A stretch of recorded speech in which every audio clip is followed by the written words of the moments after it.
Bonjour à tous et bienvenue dans ce nouveau numéro de Cas d'école, l'émission qui vous emmène dans les coulisses des grandes écoles. Aujourd'hui, j'ai le plaisir d'accueillir Audrey Leroux, directrice de la communication dans différentes structures et écoles, dont le FHT et le CESCI dont on va parler. Mais tout d'abord, est-ce que vous pourriez nous parler, Audrey, de l'EFHT? Qu'est-ce que c'est? Bonjour, l'EFHT, c'est une école supérieure de tourisme qui a été créée il y a une quarantaine d'années, qui à la base qui était là pour recruter des hôtesses d'accueil, des responsables d'accueil hommes et femmes, et aussi tous les métiers liés au tourisme. Voilà. Donc on a quelques formations, formation responsable d'accueil, formation pour des étudiants, BTS, bachelor et MBA. Et nous avons aussi des formations pour devenir hôtesse de l'air, steward ou agent d'escale. Voilà, en partenariat avec une école qui s'appelle ILIA. D'accord. Vous avez différents campus, différents sites, comment ça se passe? Oui, tout à fait. Nous avons notre siège qui est sur Paris, depuis quasiment 40 ans. Et nous avons aussi une école qui a été créée il y a 2 ans à Montpellier. Et nous avons aussi des écoles partenaires qui proposent un ou plusieurs programmes, notamment le fameux Bachelor 3 en tourisme qui est dispensé dans 7 écoles en France. Voilà.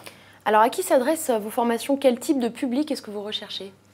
Alors au niveau des formations, c'est variable. On va dire qu'il y a une cible étudiante et une cible adulte. Pour la cible étudiante, c'est le classique, de bac à bac plus 5. Donc on va recruter pour des BTS tourisme, un bachelor tourisme qui s'effectue en 3 ans, et ensuite un MBA en tourisme qui est un MBA double compétence.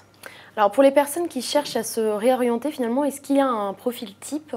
Comment ça se passe? Alors au niveau des personnes qui souhaitent se réorienter, en fait, ce sont des personnes qui sont soit en reconversion professionnelle, soit qui souhaitent avoir un complément de compétences, ou tout simplement demandeurs d'emploi. C'est aussi tout à fait possible.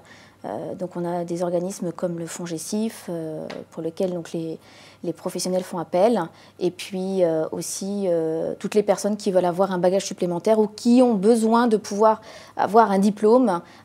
Faut savoir que tous nos diplômes sont des titres certifiés par l'État, donc c'est une valeur sûre pour en tout cas après trouver un emploi, puisque c'est délivré par le ministère du Travail et de l'Emploi, ce qui fait que derrière, il y a le niveau qui va avec et le salaire, bien sûr, ce qui est apprécié quand on recherche un emploi.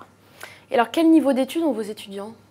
Alors, le niveau d'études est variable, bien sûr, selon la formation. Ça va donc de bac à bac plus 5 pour la cible d'étudiante en BTS, bachelor et MBA. Et ensuite, pour les personnes qui veulent se reconvertir ou en tout cas avoir une formation dans le métier du tourisme, ça va être de bac à bac plus 2, bac plus 3 en général, puisque les titres vont jusque-là. Et alors, le FHT compte combien d'étudiants au total? Alors, c'est à peu près 300 étudiants sur Paris, et nous avons aussi 150 étudiants sur Montpellier. Et en tout, avec toutes les formations, on en a à peu près 2000. Et alors, est-ce que vous connaissez le ratio personnes qui cherchent étudiants qui se réorientent et étudiants? Oui, alors c'est la grosse tendance, c'est la cible étudiante. Bien sûr, c'est là où on a le plus de jeunes qui travaillent, qui sont avec nous en cours. Et des adultes, on en a de plus en plus. La demande devient de plus en plus importante. Donc, on commence à ouvrir même des formations. Par exemple, MBA Tourisme, qu'on faisait que pour les étudiants. On s'interroge à savoir si peut-être l'ouvrir aussi pour des adultes en exécutif, par exemple. Et alors, au niveau du contenu, maintenant, quel type de formation est-ce qu'on peut trouver à l'EFHT?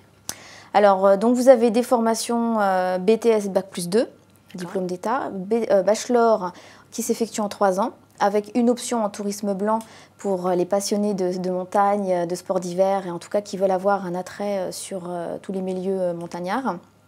Et ensuite, vous avez un MBA tourisme, qui lui est un MBA double compétence, qui permet à la fois d'obtenir un diplôme lié au tourisme et à la fois un diplôme lié au management des affaires internationales. Nous avons un partenariat avec le CESCI, justement, dont on parlera après, qui permet justement d'avoir cette double compétence et un double titre certifié. D'accord, voilà. Donc en gros, bachelor et BTS tourisme, et en MBA, on peut avoir voilà. un double chapeau. Exactement, voilà. Très bien. Au niveau maintenant de l'aménagement, il me semble que vous avez mis en place un aménagement justement spécifique des cours pour pouvoir permettre à vos étudiants de travailler à côté si besoin pour financer une partie de leurs études.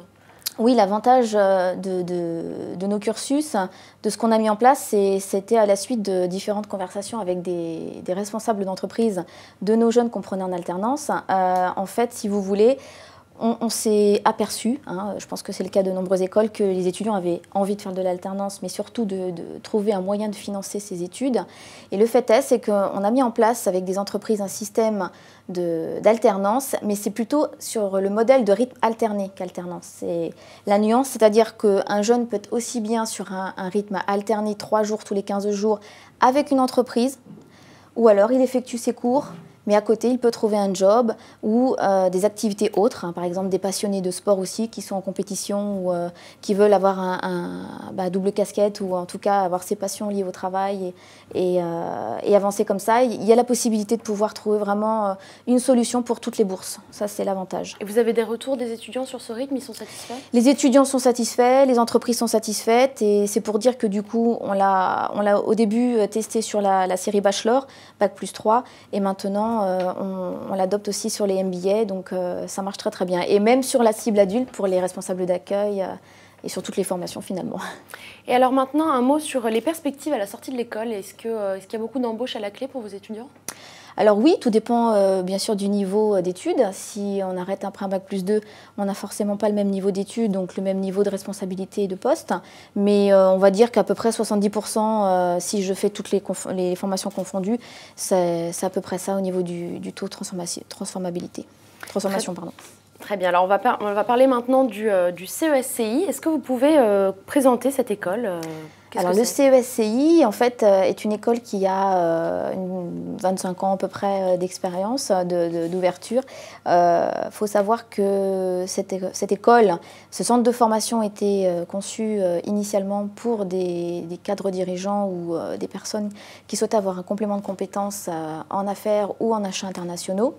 Nous avons décidé récemment de reprendre cette école pour la proposer aux étudiants, donc pour avoir aussi un MBA en tant qu'étudiant après un Bac+3. Et il s'avère que la demande était importante et c'est surtout que le niveau il correspond bien aux entreprises. Et l'embauche à la clé est assez intéressante. Donc du coup, on a décidé de l'ouvrir pour les deux cibles, à la fois les adultes et les étudiants. Alors il y a combien d'étudiants au sein de cette école? Une centaine d'étudiants. Nous dispensons 2 MBA, donc voilà, c'est pour ça que... De la même façon, vous avez le ratio il y a un petit peu plus en affaires internationales, parce que la demande est plus importante et c'est plus généraliste que achats internationaux, mais en tout cas, voilà, il n'y a pas de quota particulier pour l'une ou l'autre formation. Et alors, vous avez plusieurs antennes en France? Oui, tout à fait. On a 5 partenaires au travers de la France. Donc, on a Strasbourg, Rennes, Bordeaux, Toulouse. Et à qui s'adressent ces formations-là? C'est pas le même type de profil? Non, nous avons donc là 2 cibles aussi, une cible adulte et une cible étudiante. Donc, pour la cible étudiante, ce sont tous les jeunes qui veulent accéder après un Bac+3 validé. Et donc ce cursus s'effectue en 2 ans sur un rythme alterné. Donc là, pareil, on peut aussi envisager l'alternance avec une entreprise et aussi bien privilégier l'international et de faire ce choix de partir à la fin de chaque année, de partir à l'étranger, puisqu'on propose aussi maintenant des partenariats avec des entreprises et des centres linguistiques à l'international, dans différents pays. Et la cible adulte, où on propose 2 programmes, le full-time pour des personnes qui vont effectuer la formation sur 1 an à temps plein, avec des cours, une série de stages à temps plein, la session de stage à temps plein, et ensuite on revient en cours pour les examens. Et l'exécutif qui là se fait donc pour les cadres supérieurs qui ont entre 5 et 10 ans minimum d'expérience dans les affaires ou les achats internationaux et surtout à l'international. Donc c'est pour vraiment passer un gap. Le MBA est vraiment un coup de pouce. Alors comment se fait le recrutement ? Alors le recrutement s'effectue sur le même processus pour toutes les formations. Après bien sûr tout dépend du niveau d'entrée.